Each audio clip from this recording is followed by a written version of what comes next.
weke. Hey, my people. Hey, na. From front, left, right, up, down, side, everybody they attack Tinubu. Hey, everybody they attack Tinubu. Yeah. If I all be Tinubu, I all rest. I all go they play baby shark do with the grandchildren. This one, he don't pass am oh. He don't pass am. Even in your people, in your village people, they against am. My people, yeah, politics not easy oh. If our politics is safe and a problem, not to talk of the time when you can't spend put even the Bola Tinubu matter, I don't even dey pity the old man. They pity am. Muna let am be, I beg. Even if na just for 1 second. Don't be here, my people. Hell, I beg make una listen. May I not talk too much. Good morning, gentlemen of the press. My name is Dr. Nwambu Gabriel, the Director General, Center for Credible Leadership and Citizens Awareness. The Center for Credible Leadership and Citizens Awareness, like he rightly said, is interested in credible leadership as it affects Nigeria. We are watching with very keen interest the unfolding events as it affects Nigerian states, as it affects the National Assembly, and then as a coalition of about 92 CSOs and non-governmental organizations, we decided to address you this morning on our position. So I read for the coalition now. Now, this is the independence. It is titled The Independence and Sovereignty of the Parliament, a wise counsel for the President-elect, Senator Bola Ahmed Tinubu. Our coalition has been observing with keen interest the grouping and regrouping, the horse trading, lobbying, power play associated with the elections of the Senate President, Deputy Senate President, Speaker, and Deputy Speaker of the 10th National Assembly, respectively. The major function of the civil society is to essentially act as the watchdog of the society. In other words, remaining docile at this critical time of our democratic trajectory would amount to allowing old mistakes of the past, which has retarded our democracy till date, to keep repeating itself. On Monday, the 8th of May 2023, was climaxed by a melancholy alleged to have emanated from the National Working Committee of a particular political party, allotting some principal positions in the Senate and House of Representatives to some individuals. This announcement has been hit with swift resistance from most member-elects of the 10th National Assembly, as they believe that such announcements amount to imposition of candidates, thereby usurping the powers of the Parliament, undermining its sovereignty and independence of the legislature. For those who crafted the word democracy and indeed separations of power, the idea is to have an independent arm of government called the legislature for the purpose of providing checks and balances in such a manner to avoid the concentration of powers in one body, as this will lead to usurp of political powers, and consequently it will degenerate to dictatorship, tyranny, and oppression. Now, the Constitution of the Federal Republic of Nigeria 1999 as amended is superior to every other document, including the Senate and House rules, respectively. Now, let's look at it this way. Section 50, subsection 1A and 1B is simple, unambiguous, and clear. This provision states that there shall be a president and deputy president of the Senate who shall be elected by the members of the House from amongst themselves. And then B, that there shall be a speaker and deputy speaker of the House of Representatives, who shall be elected by the members of the House from amongst themselves.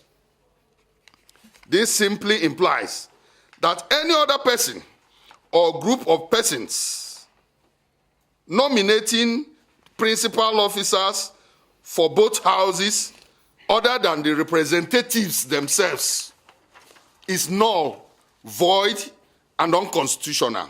Therefore, this amounts to an aberration which tantamounts to usurping the powers of the legislatures, thereby exposing the fragile democracy of Nigeria to jeopardy. Ladies and gentlemen, we cannot be talking about a new Nigeria where things are done the right way and we are still seeing the imposition of candidates in our legislature's principal offices. If the president-elect wants to win the support and interests of Nigerians, then he should be seen to be doing the right thing differently from the old ways to a new Nigeria. Again, during the APC primary election last year, several prominent Nigerians purchased the nomination forms, including the outgoing Vice President of Nigeria, Vice President Yemi Osinbajo, and then even the current or the outgoing Senate President, Senator Ahmed Lawan. They all purchased the nomination forms for the APC. So at a time, some persons even anointed the Senate President as the consensus candidate. This received very stiff resistance, opposition, and condemnation from several quarters. A level playing ground was provided by President Muhammadu Buhari, and then this consequently led Senator Ahmed Bola Tinubu to contest that election against all odds, and then he won landslide because a level playing ground was provided. As civil society organizations, therefore, we appeal to the president-elect to toe the same line of honor that produced him as the candidate of his political party, and also we wish to urge the president-elect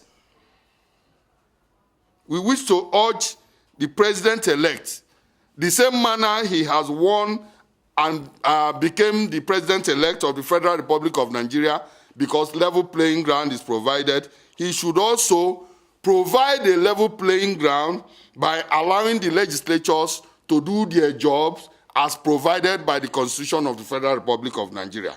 So by this medium, also, we wish to urge the president-elect to be very wary of some anti-democratic forces around him who are only trying to cajole him to interfere in the function exclusively provided for the legislatures by the Nigerian Constitution.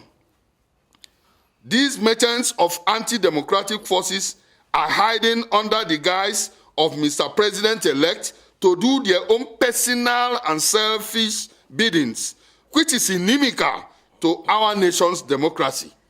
Finally, we hereby advise the President-elect, Senator Bola Ahmed Tinubu, to toe the line of honor and provide a level playing ground for the legislators to perform their functions as provided by Section 50, subsection 1A and B, as provided by the 1999 Constitution as amended, Federal Republic of Nigeria.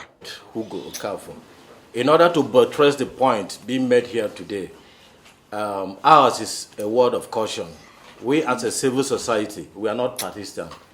We want the society to move forward.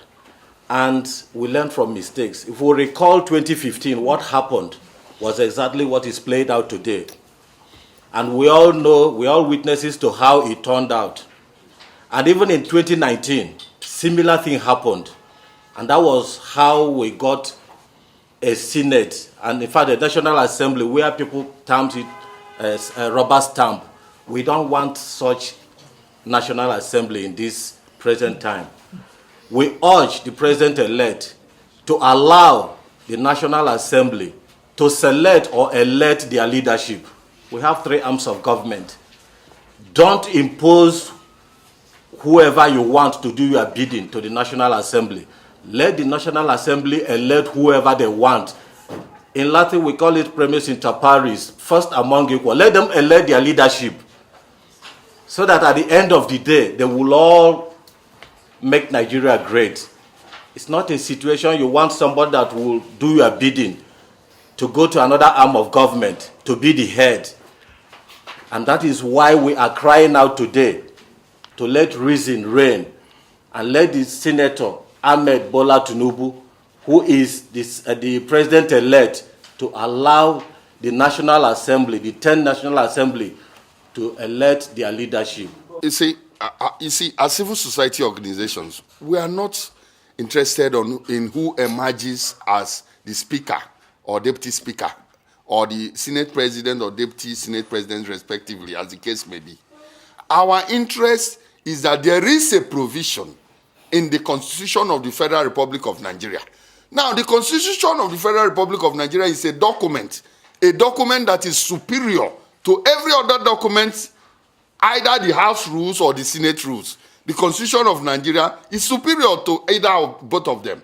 Now, we are saying that since it is a constitutional provision that the president-elect or the political party for which the president belongs should allow, reason to thrive, should allow the constitution to be executed to the letter. We are saying that an interference in the process of election of a speaker or deputy speaker or a Senate president or deputy Senate president would amount to usurping the power that was ab initio meant for the National Assembly. That an imposition of power, would degenerate Nigeria to dictatorial tendencies. It's going to lead to tyranny and oppression. It's going to bring to mockery the principles of separation of power. What we are saying essentially is that in order to conform with the provisions of the Constitution of the Federal Republic of Nigeria, it is pertinent that all politicians, all political parties, and the president-elect allow the Constitution to be executed to the letter, so that Nigeria will not be a mockery in the history of nations. I want to tell you something. Anybody who emerges as the Senate president or the Speaker of the House of Representatives, it has very grave consequences. The idea is that it has security implications. The international community is also watching Nigeria. They're also trying to see the body language of Mr. President. Mr. President-elect has not made any utterance. All people have been saying are speculations.